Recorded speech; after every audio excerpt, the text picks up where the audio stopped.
comme médecin des âmes et des corps, dans la certitude qu'il peut tout en invoquant son nom. C'est comme si, voilà, un travail de réinformation de la matière qui est vraiment, vraiment opératif. Ça fait partie des grands moyens, je dirais, dans la prière d'ouverture psychologique, tous ces lieux, convoquer le médecin. Voilà, quelque chose de travail qui peut être le nôtre, de vraiment donner cette issue à cette libération, cette puissance du nom, le nom de Dieu, le nom de Dieu, en tout cas pour nous, et différentes traditions spirituelles en parlent. Donc, voilà, le propos, encore une fois, donc dans ce processus, voici, je fais toutes choses nouvelles, dévoilement, et en même temps, ce que nous essayons d'aborder aussi aujourd'hui, c'est qu'on ne peut pas faire l'économie de la rigueur d'un réajustement dans notre vie. C'est comme si on avait été mal élevé, je ne sais pas comment dire, avec des logiques qui ont été souvent mal situées, et c'est comme si à un moment donné, l'acte de faire toute chose nouvelle en chacun d'entre nous va nécessiter une forme de déconstruction de ce qui a été mal construit pour redonner la bonne orientation. Ça, c'est vraiment tout le travail de réajustement, le travail, on pourrait dire, de clarification, et le biseau divin va parfois très fort, là. Donc, on l'a rappelé tout à l'heure, on va le reprendre dans l'Apocalypse, c'est cette présence bouleversante de ce Fils d'homme avec l'épée, l'épée à double tranchant qui vient comme vérifier nos constructions intérieures, comment ça se passe, où est-ce que nous en sommes exactement, et souvent c'est de plus en plus précis maintenant, avec de moins en moins de complaisance dans nos logiques relationnelles ou humaines, on se sent bien, chacun d'entre nous. Et puis nous le rappelions avec le texte biblique, hébreu plutôt, où es-tu, Ayeka? Et c'est où que tu sois, parfois même en voulant te cacher ou même planquer un peu derrière des images ou des situations extérieures, je viendrai frapper à la porte de ton cœur et de ta vie par un symptôme, par un signe, par une rencontre, pour te déprendre, pour te sortir justement de cette identification. Je viendrai te secouer vraiment, frapper à la porte de ton cœur. Et chacun sait comment parfois certains événements très, très forts viennent nous obliger à quitter cette espèce d'infiniment répété, de fidélité à des faux pactes, je ne sais pas comment dire, cette espèce de truc infiniment répété que parfois, c'est un impact fort à travers une expérience qui va nous obliger à changer de regard, à quitter cette espèce de cristallisation très forte parfois que nous avons avec tel ou tel comportement, telle ou telle addiction, tel ou tel lieu d'enfermement en fait. Parfois c'est la colère de l'amour, l'amour qui nous aime et en même temps qui n'est pas complaisant. Amour et vérité, tenus ensemble. Suffisamment aimer quelqu'un pour lui dire ça va pas, ça va pas. Être vrai. Alors bien sûr, dans l'esprit, c'est toujours des points de vue, bien sûr toujours relatifs. Mais souvent, dans les relations, il est souvent parfois trop complaisant pour éviter le conflit, pour éviter différentes choses. On sait bien, on l'a souvent rappelé ici. Mais parfois, on manque de sainte colère, de cette énergie presque d'agressivité irascible qui est légitime, on pourrait dire même, dans notre humanité, pour justement réaligner. Et d'ailleurs nous-mêmes se réaligner, parce que cette énergie irascible est là aussi pour venir nous rectifier nous-mêmes et permettre ce travail du combat spirituel, de ne pas lâcher, d'être là dans le courage, la persévérance. C'est ce travail-là, cette énergie irascible. Alors souvent, elle est trop projetée vers l'extérieur, en voulant toujours, par des colères souvent très psychiques et réactives, un peu de l'enfant, voilà, pas blessé ou capricieux, enfin, dans quelque chose qui peut être parfois très inondant, très submergent, et peut-être pas assez parfois de ces saintes colères, je ne sais pas comment dire, ces colères de l'amour. Chacun d'entre nous, on a pu recevoir ou transmettre parfois, dans un moment d'inspiration, ce type de... C'est de ça dont il s'agit. Cette rigueur. Et aujourd'hui, on pourrait dire que les événements que nous vivons, qui ont été interprétés par certains discours religieux comme étant les punitions ou les châtiments, hein, vous sentez bien, une espèce de logique, c'est aussi, dans une autre interprétation, hein, nous l'avons rappelé tout à l'heure, c'est pour ça que j'ai voulu passer par la Genèse, pour bien se rappeler comment, à travers ces textes et l'interprétation qu'on va en donner, je dirais, ça ne va pas être sans conséquence sur comment on va vivre cela et recevoir ça.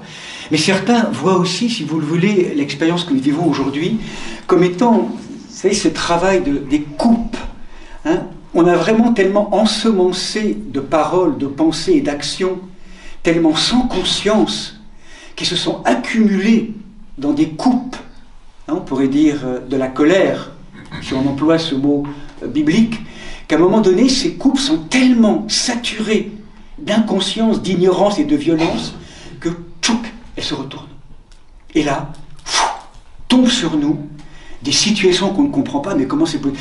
Cette espèce de vivre les conséquences des actes que nous avons semés, sans conscience et dans l'ignorance. Et ça, donc, pour certains, hein, plutôt que de parler de châtiment ou de punition divine, d'un Dieu qui pourrait maudire, nous vivons en fait l'autorétribution du mal par le mal. Je ne sais pas comment dire ça.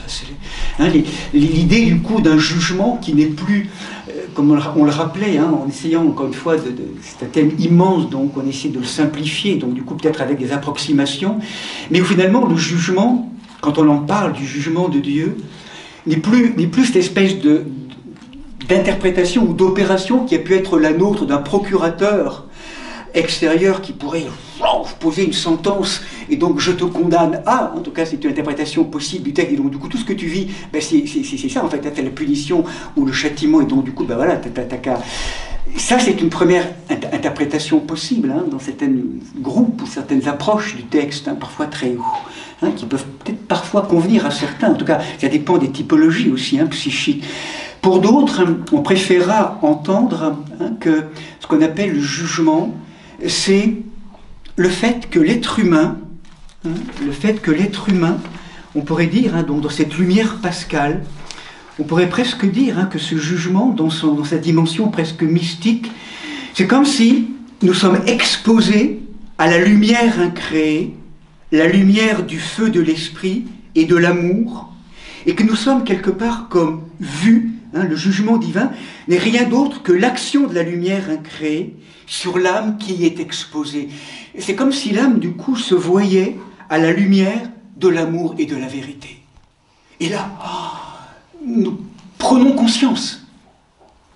Si nous sommes vraiment ouverts, nous prenons conscience de tous ces lieux où effectivement nous n'avons pas été au rendez-vous. Et aujourd'hui, il y a une mise en lumière de manière extrêmement puissante et profonde de tous ces lieux de société, dans le collectif, mais également dans nos familles et dans chacune de nos vies.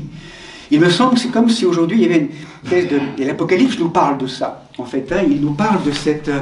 Il nous parle donc d'une dimension très intéressante, en fait, hein, dans le livre de l'Apocalypse. On va voir un petit peu comment ça fonctionne après.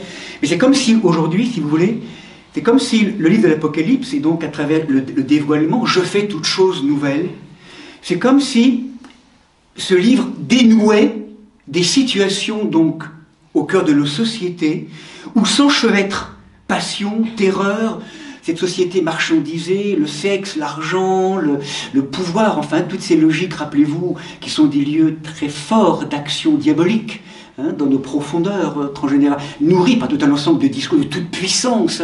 Voilà, hein, le pouvoir, rappelez-vous, possession, jouissance et puissance, ce sont ces trois axes sur lequel nous sommes sans arrêt travaillés par le Satan comme adversaire, mais qui devient l'ennemi, hein, qui nous ligote. Et à travers ces trois, on pourrait dire ces trois situations, c'est comme si en fait, déposé là, une espèce d'une humanité, d'une société, qui sont construits des idoles dont on se nourrit, société marchandisée. Hein, donc je fais référence là à un texte où sexe, argent et pouvoir sont dévoyés de leur vocation première, où finalement l'homme est asservi aujourd'hui à cela. Et bien qu'est-ce que c'est que l'Apocalypse finalement de cette mise en lumière? C'est le fait que le Christ, rappelez-vous, c'est le principe qui est révélé, mais aussi qui révèle. En fait, il passe et il repasse il met en lumière, dans tous ces lieux de société marchandisée, si vous voulez, il passe et il repasse, comme si c'était la révélation, et à chaque fois c'est « Où es-tu » hein?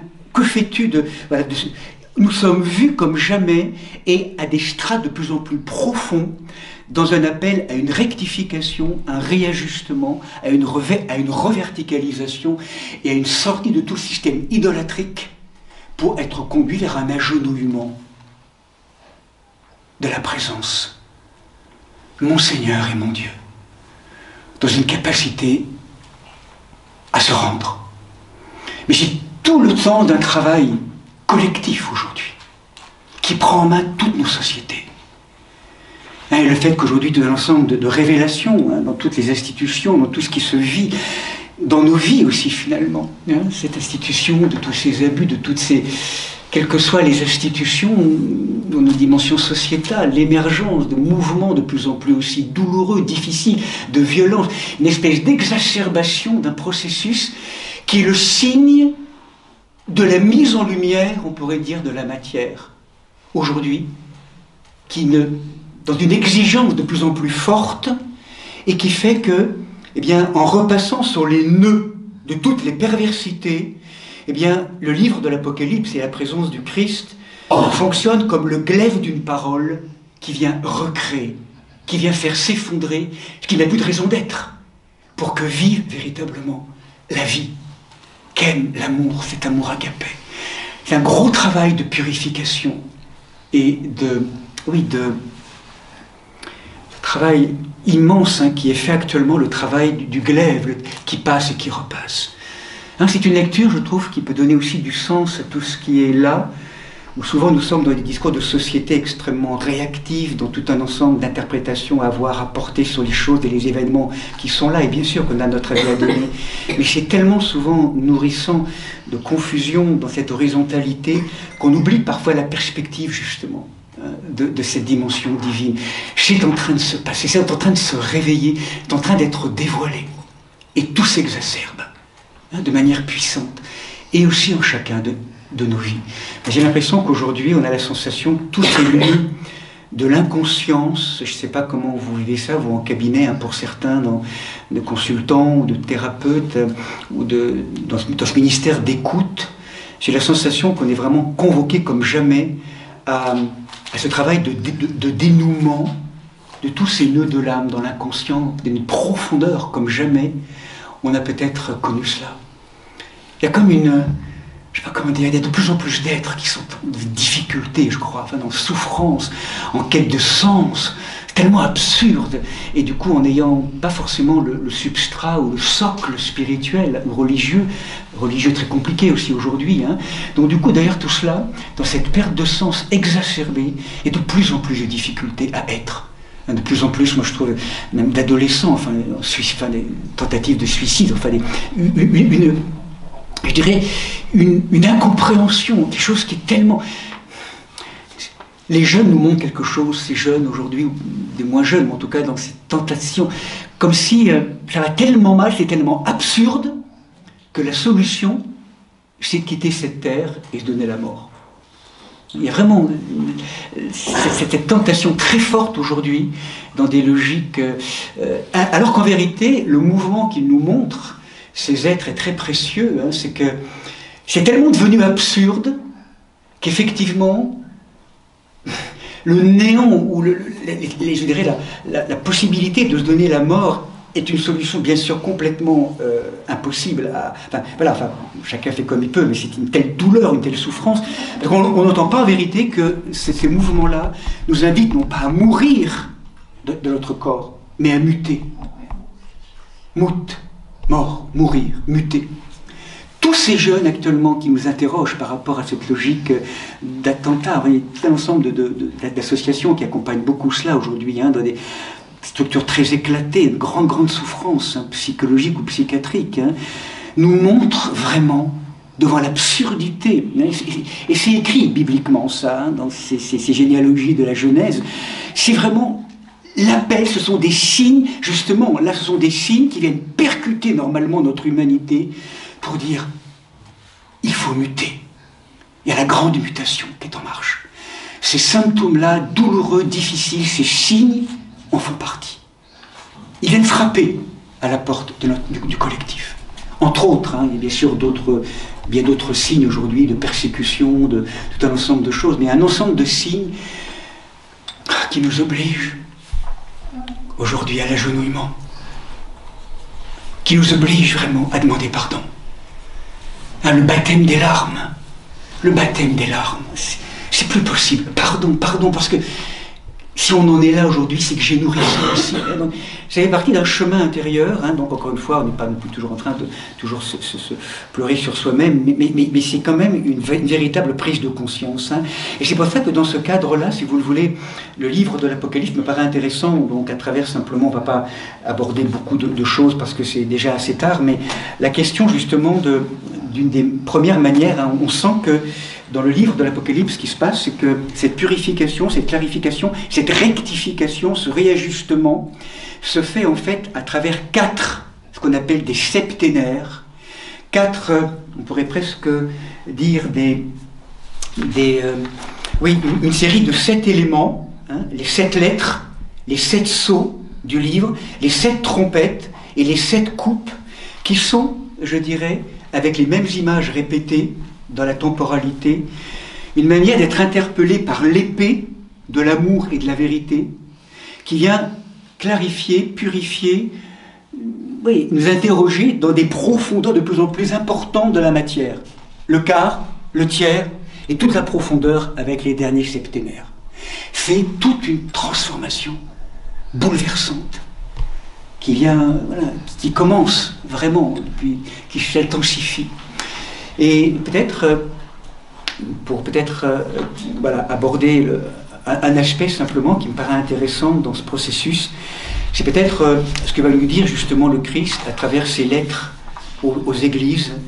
Et là, donc, je fais référence à ces premiers chapitres du texte, où là, avant qu'arrivent des visions très puissantes de déconstruction, on pourrait dire ce mot, nous rappelions tout à l'heure, vous voyez, ces déconstructions des tours, ces tours extérieures ou intérieures, c'est tout ce qui a été mal construit, en tout cas tout ce qui n'a pas été construit sur du vrai, sur le diamant de la présence du je suis, toutes ces tours idoles vont être déconstruites progressivement.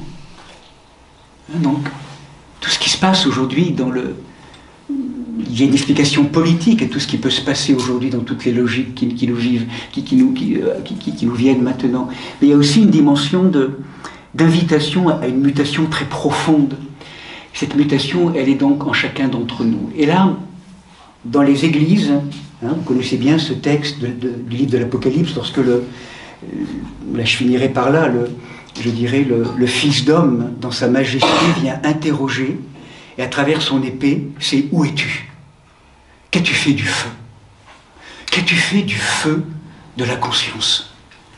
Où es-tu » Et là, rappelez-vous donc à travers ces différentes paroles qu'il va donner aux 7 églises, donc le texte de l'Apocalypse parle de 7 églises. En vérité, c'est pas simplement des églises en Asie mineure, c'est une plénitude de communautés. C'est toutes les communautés finalement qui sont interpellées, nos familles. Mais je dirais, chacun d'entre nous, nous sommes une église de chair. Nous sommes une maison, un temple de l'esprit. Et ces paroles, c'est pas pour des communautés simplement extérieures. Oui, bien sûr, ici en l'occurrence, ou ailleurs, mais c'est aussi pour chacune de nos communautés intérieures. C'est pour chacun d'entre nous. Et moi, je trouve ça intéressant que dans ces 7 lettres, ces lettres aux 7 églises, il y a peut-être une rectification qui est faite. Donc je vais vous lire peut-être l'église d'Éphèse. Ces 7 églises correspondent aussi à 7 manières, 7 facettes, ou 7 manières d'entrer en relation avec le vivant, et comment celui qui a l'épée, la parole rectifiante, va venir corriger, justement, nous interpeller et nous corriger. Voilà, il y a parmi ces 7 églises 2 qui sont reconnues comme, dans cette lumière, impeccable, on pourrait dire, répondant à ce que le Seigneur attend d'elle. Et puis il y en a 5 autres qui sont particulièrement saisis, il me semble, par 4 mouvements qui peuvent nous rejoindre aujourd'hui. Je finirai par là pour ramener quelque chose de plus personnel. L'église d'Éphèse, à l'ange de l'église d'Éphèse, écrit Ainsi parle celui qui tient les 7 étoiles dans sa droite, qui marche au milieu des 7 chandeliers d'or. Je sais tes œuvres, ton labeur, ta persévérance. Tu ne peux tolérer les méchants. Tu as mis à l'épreuve ceux qui se disent apôtres et ne le sont pas. Tu as de la persévérance, tu as souffert, tu n'as pas perdu courage. Voilà, ça c'est pour chacun d'entre nous à un moment donné. Cette reconnaissance de ces vertus, de ces qualités qui nous habitent aussi pour chacun d'entre nous sur le chemin. Et à Éphèse, j'ai contre toi que par contre, ta ferveur première, tu l'as abandonnée. Souviens-toi donc d'où tu es tombé. Je pense que c'est une des premières aspects au niveau d'Éphèse qui peut nous rejoindre. C'est, comment je pourrais dire ça, l'oubli de l'amour premier. Et c'est valable pour chacun d'entre nous. Comme si j'ai contre toi que ton amour, le premier amour, tu l'as abandonné. Qu'as-tu fait du feu que je t'ai confié? Et Éphèse, c'est cette conscience pour nous qui aurait tendance donc à travers un labeur infatigable et fidèle, mais devenu habitude et routine, d'une espèce d'affadissement, et du coup, l'élan du premier amour s'est perdu. Vous savez, la conscience d'Éphèse, c'est la conscience aussi, on pourrait dire, d'une conscience usée, un peu fatiguée par la meule du quotidien, et qui fait les choses plus par devoir que par amour. Et là, le Fils d'homme, la puissance rectificatrice, vient nous dire, attention, gardez le feu de l'amour. Gardez. Donc ça se travaille, on pourrait dire, c'est l'oubli du feu de l'amour qui finalement est à la source de tous les maux. C'est comme s'il nous disait, brûle. Retrouve la brûlure de l'esprit. De l'Esprit Saint. C'est le sens de ces pèlerinages, ou le sens de certaines retraites, c'est pour ça, c'est pour nourrir le feu. On a pris froid à l'âme. Tout ce que nous vivons actuellement sont les conséquences d'un monde glacial, où on ne sait plus parler entre les parents, les enfants, enfin c'est tellement devenu difficile, douloureux. Aujourd'hui, la Mère de Dieu, des très beaux messages à travers des messages contemporains. On est en train de vivre une espèce de glaciation dans notre cœur, dans cette humanité, qui du coup permet la flambée de ces feux pervers, parce qu'on a oublié la garde du feu de l'Esprit Saint. La garde de l'Esprit Saint. N'éteignez pas l'Esprit Saint. Revenez toujours à cette source d'amour. Donc Éphèse, on pourrait dire, c'est vraiment cette conscience qui peut nous rappeler dans la vie d'Éphèse. Une deuxième rectification qu'on retrouve dans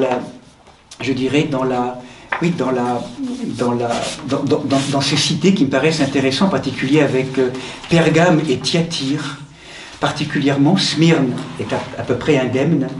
C'est le mot qui est souvent rappelé, qui est le mot prostituée.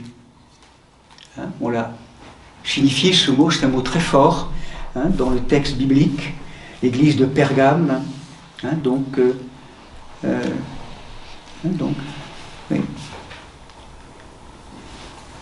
Il est chez toi qui s'attache à la doctrine, ce Balaam, pour les pousser à manger des viandes sacrifiées aux idoles, à se prostituer, ainsi qu'à Thyatire, voilà, cette femme qui leur vient à se prostituer. La prostitution, on l'a souvent signifié ici, c'est ce thème d'être objet. Cette objectivation qui est là. Et là, c'est également un des aspects qui est, comment je pourrais dire ça, qui est dénoncé de manière forte. C'est comme si on continuait dans cet état de prostitution à donner autorité à des logiques, parlons maintenant de notre intériorité, à des logiques intérieures qui nous manipulent, qui nous font souffrir. Je sais que c'est souvent tellement prégnant et tellement fort, mais continuer à être l'objet de ces mécanismes-là, personnels, transgénérationnels, sociétals. Et ce qui s'oppose à la prostitution, c'est la sainteté.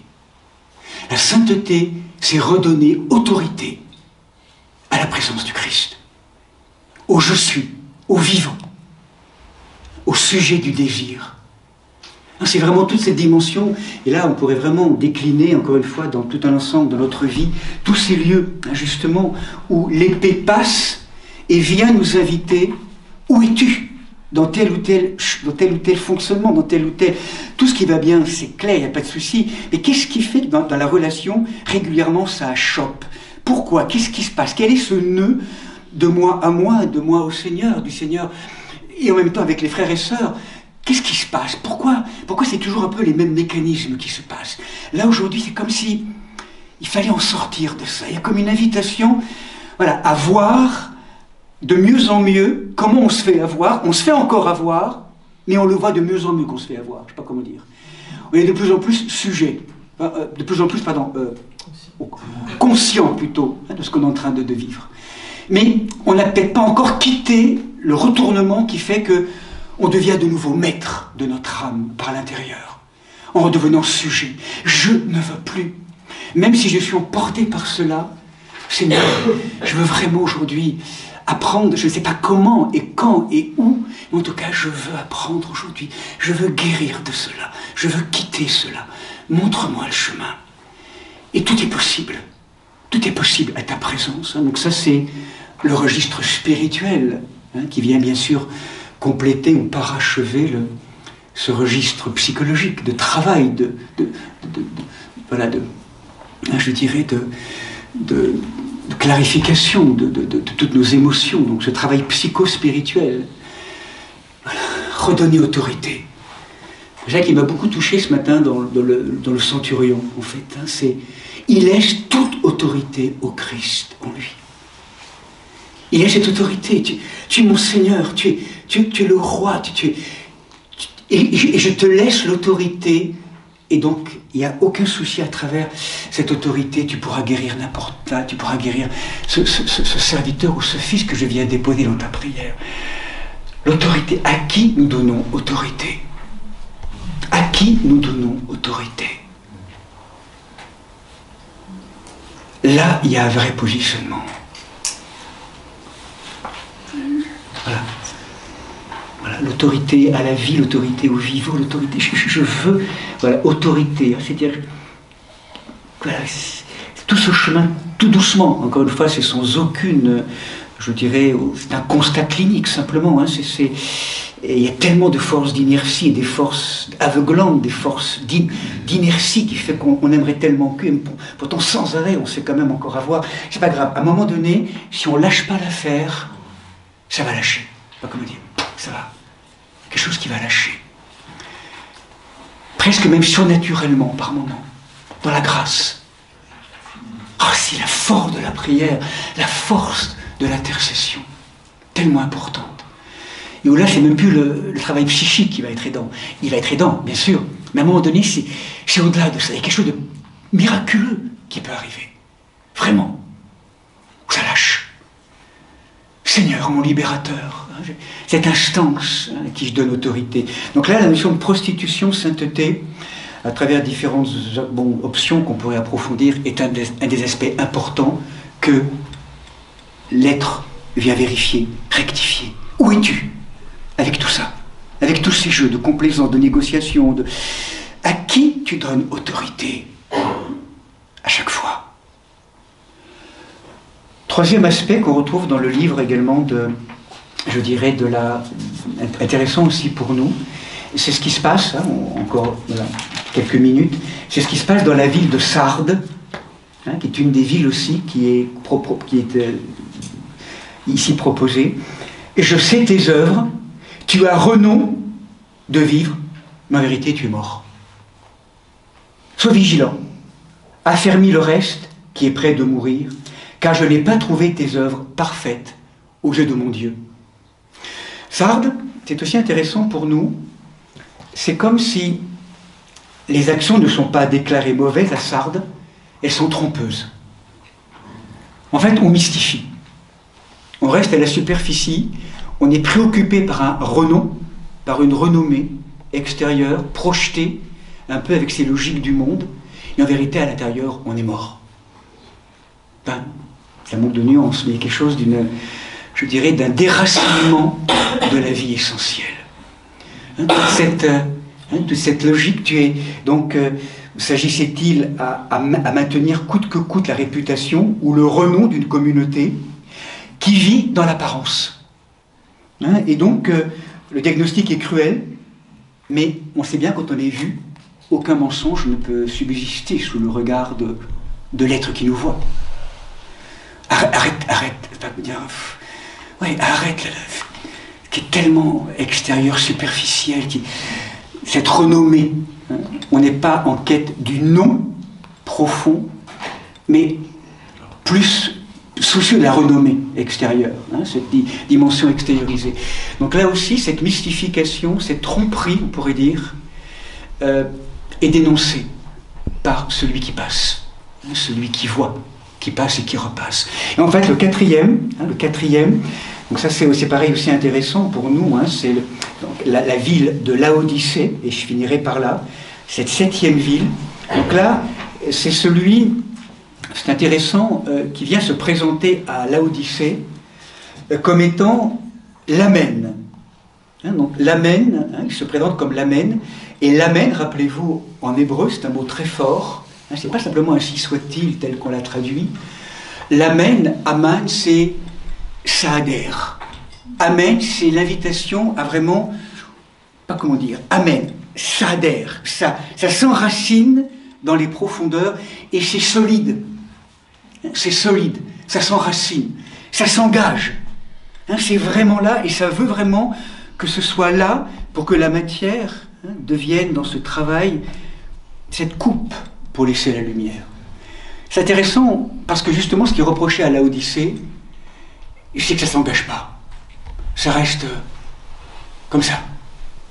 Et là, il dit une parole donc, qui est très forte, donc, dans le livre de l'Apocalypse. Donc voilà, c'est une adhésion pleine et active pour quelqu'un qui est demandé.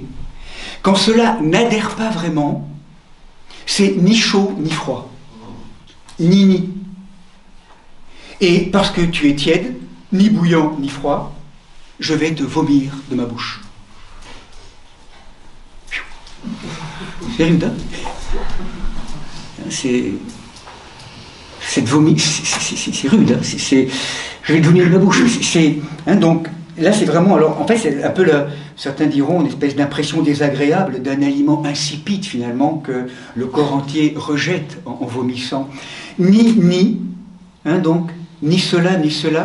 Une espèce d'indifférence, de tiédeur ou de mollesse du cœur, qui conduisent Laodicée à une espèce d'autosatisfaction aussi illusoire. Elle croit voir et elle croit savoir et elle est aveugle. Donc là, c'est pareil. Il passe et il repasse pour aller nous délivrer de tous ces lieux de mystification. Et là, le texte de Laodicée est très beau, il termine, et en vérité, c'est le texte qui traduit, il dit la chose suivante. Moi, tous ceux que j'aime, je les reprends et je les corrige. Voyez ? Tous ceux que j'aime, je les reprends et je les corrige. Cette règle, donc, c'est aucune condamnation n'est prononcée. C'est la sollicitude attentive et désintéressée, on pourrait dire, d'un père pour ses enfants, ou même d'un ami pour tous ses amis. Une déclaration affective, et donc, du coup, sois donc fervent, et ravise-toi. Donc, derrière tout cela, encore une fois, on le rappelle avec le texte de la Genèse aussi, il n'y a pas de condamnation. Mais il y a un amour vrai, un amour diamant, qui nous dit, ne te la joue pas, je te vois. Ne joue pas à être spirituel, ne joue pas à être... Je te vois dans toutes tes grimaces. Tu es démasqué. Donc arrête. Sois plus simple. Donc toutes ces constructions qu'on peut se faire, spirituelles ou toutes les logiques qui peuvent être les nôtres, c'est l'exigence de cet alignement. Pour être de moins en moins désaxé et de plus en plus clair dans les positionnements et les enjeux qui se jouent. Et la dernière parole, vous savez, de ces textes, « Voici que je me tiens debout à la porte et je frappe. Si quelqu'un entend ma voix et ouvre la porte, j'entrerai chez lui pour souper, moi près de lui et lui près de moi. » Donc cette parole très finalement affective, on pourrait lire une des plus belles conclusions de la Bible, hein, finalement c'est ce Dieu d'amour qui vient frapper à la porte de notre cœur. Hein, et si quelqu'un entend ma voix et qu'il ouvre la porte, j'entrerai. Et pour souper, comme un repas partagé, un repas de silence, hein, moi près de lui et lui près de moi. Voilà, ça c'est tout un porche, hein, tout un portail, une première rectification par la parole. Puis après, tout le livre de l'Apocalypse et là on s'arrêtera là parce que ça va être trop d'informations, mais c'est pourtant très riche, hein, ce livre. C'est donc toute la description, on pourrait dire, de cette œuvre du Christ, comme on disait tout à l'heure, qui passe et qui repasse, hein, sur ces différentes lieux. Hein, et toujours, encore une fois, peut-être une petite remarque, toujours en fait, hein, c'est toujours dans le livre de l'Apocalypse aussi, à un moment donné, donc dans le chapitre 8, pour simplement signifier aussi encore ce mot. On parlait tout à l'heure de maudit, et comment en fait le texte va orienter, hein, on l'a déjà pas mal partagé avec certains, mais ce moment, vous voyez, où dans le chapitre 8 de l'Apocalypse, alors je vis et j'entendis un aigle qui volait au zénith, proclamer d'une voix forte: malheur, malheur, malheur aux habitants de la terre, à cause des sonneries de trompette des 3 anges qui doivent encore sonner. On a la sensation par moment que même certains diront maudit, maudit, maudit. Malheur, malheur, malheur. D'autres traductions, malheureux, malheureux, malheureux. En fait, le mot qui est là, toujours, en grec, c'est intéressant, c'est le mot ouaï. Et en hébreu, le mot ouïe. En fait, certains, aujourd'hui, traduisent à la place de maudit, maudit, c'est aïe aïe aïe. Aïe aïe aïe. Aïe aïe aïe à l'être humain. Vous savez la différence de climat qu'il y a? Là, c'est pas maudit, malheur ou malheureux, c'est aïe aïe aïe. Autrement dit, c'est comme si en fait cette présence divine, elle n'est pas en train de maudire ou de dire ah, malheur, malheur, il faut que, tant pis, ils vont punir. Non, c'est aïe aïe aïe. C'est une source qui compatit. Qu'est-ce qu'ils font? Mais qu'est-ce qu'ils font? Aïe aïe aïe. C'est ce qui fait que aujourd'hui, des statues, des icônes pleurent des larmes de sang. Aïe aïe aïe. Ils ne comprennent pas que c'est eux-mêmes qui sont en train de générer, hein, cette espèce d'auto-rétribution. C'est comme si l'Apocalypse, ce livre, nous appelait une véritable responsabilité. Je ne sais pas, une culpabilité de payer des dettes ou des choses qu'on a. C'est vraiment l'appel à être debout. Et qu'est-ce que tu fais de ta pensée, de ta parole, de ton action? Une transformation. Et c'est au quotidien, ça. Comme un exercice. Dans la responsabilité. Hein. On le sait bien, on peut enténébrer ou transfigurer le monde, le réenchanter ou le désenchanter par la pensée, par la parole. C'est vraiment cet appel très profond, hein, on pourrait dire, de cette... Et là, effectivement, eh bien, encore une fois, hein, si on n'entend pas cela, ou si on continue à vivre des actions et à poser ces actions dans toute inconscience, eh bien, à un moment donné, on vivra les conséquences de nos actes. Hein, et je finirai peut-être par cette très belle parole, il me semble, du père Alexandre Mène, l'un des grands prêtres orthodoxes russes, hein, qui a beaucoup contemplé ce livre de l'Apocalypse, hein, ce livre amer. Il est mort, vous le savez, à la fin du XXe siècle, assassiné, hein, alors qu'il allait, au petit matin, alors qu'il allait célébrer une liturgie. Hein. Il a été célébré de manière terrible, extrêmement violente, hein, par un groupe, un homme, un intellectuel, qui était vraiment dans cette logique tellement forte et belle, hein, de ces textes. Et il nous dira, en fait, hein, le père Alexandre Mène, hein, la chose suivante. En fait,